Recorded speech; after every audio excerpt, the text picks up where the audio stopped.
What's going on, everybody? I hope you have a great start to your March. The real estate stats for February are out. And one thing I got to say is the market is for sure shifting when it comes to your number of listings, sales, and of course, what is going on with the price. In this video, we're going to go over everything. And I'm also going to take a look at what is most likely going to be happening over the next few months so you can be prepared. Let's dive right in.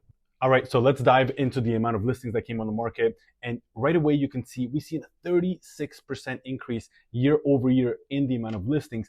But not only that, we actually seen a 37% increase since last month, meaning January to February, which, to be honest, it's not a big surprise. As we're heading into February, March, April, even May, you're most likely going to be seeing those listing numbers come up even more. And then as we hit the summertime, we're going to most likely see a little bit of a decline in the listings as things tend to slow down. But what you can anticipate over the next few months is definitely more listings to come on market. So if you're a buyer and you haven't seen that home come on market, that's perfect for you.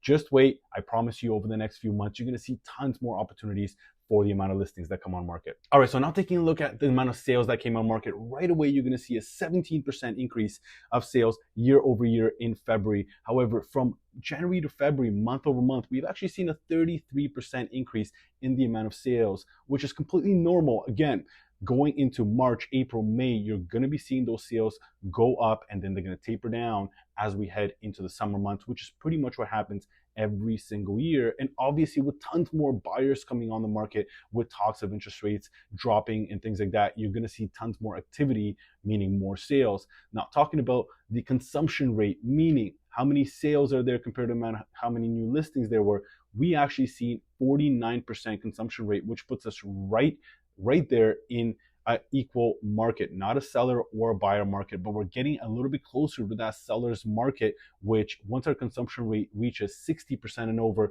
we would technically be in a seller's market. So let's see what happens over the next few months, but let's go and take a look at what's going on with the price. All right, so what is going on with prices? Right away, we're gonna take a look at 1% increase since the same time last year in February. However, what's really interesting is that month over month change. From January to February, we've seen an 8% increase in prices, which is huge. However, it was anticipated. We knew there's tons of buyers waiting on the sidelines for these interest rates to stop rising and even starting to come down, which will happen over the next 3, 4, 6 months, whatever that looks like.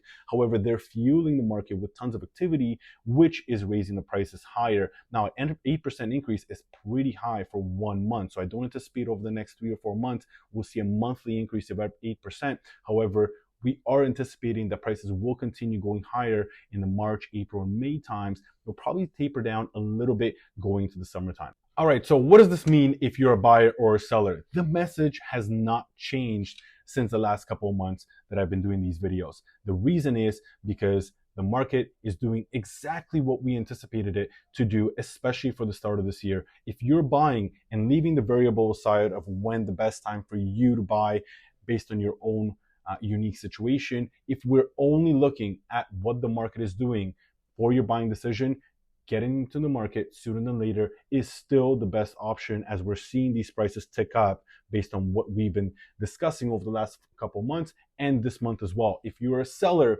same thing. You want to utilize that spring market, which is the strongest market out of the year, which means that you need to start that conversation around what that sale is going to look like for you pretty much right away if you want to still utilize the spring market. I hope this helps, guys. I hope that I was able to answer some questions. I hope I was able to bring some more clarity to your situations, but I'm always here to support whatever decision you decide to do, and I'm always here to support you in answering any questions. I hope you have an amazing rest of your day. Cheers.